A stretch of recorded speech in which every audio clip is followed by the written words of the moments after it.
This is going to cover how to set up and utilize a multiline, which is using a previously driven path for the entire field. Start by opening a job by pressing Start New. Next, name the job.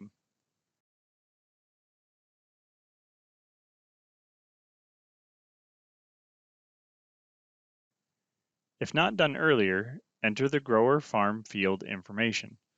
This will make finding the multiline easier for the second application. Then, set a rate of 10 gallons per acre.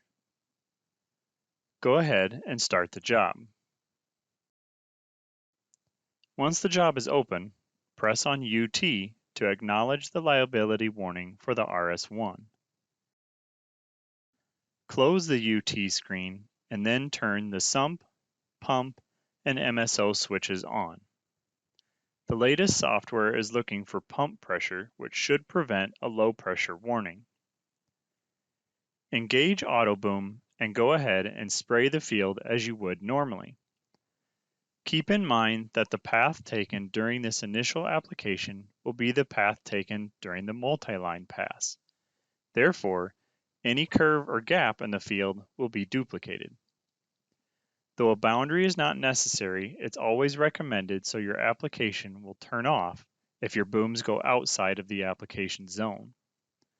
On this initial pass, any wayline type can be used, such as last pass, straight AB, or A+ heading.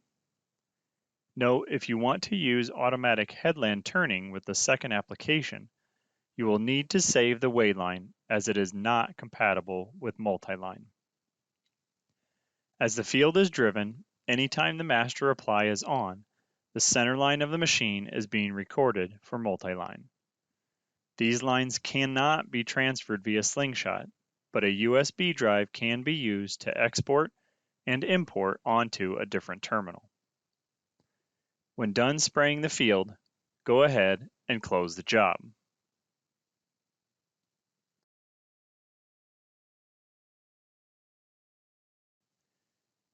When coming back for the next application, start by pressing Start New. With the same grower, farm, and field selected as used in the first application. Next, name the job. Though not necessary for multiline, if a boundary was previously created, under Scout Group, find the boundary by filtering by grower farm field and using the same Scout file as before, and then press OK. Put in your target rate and then start the job.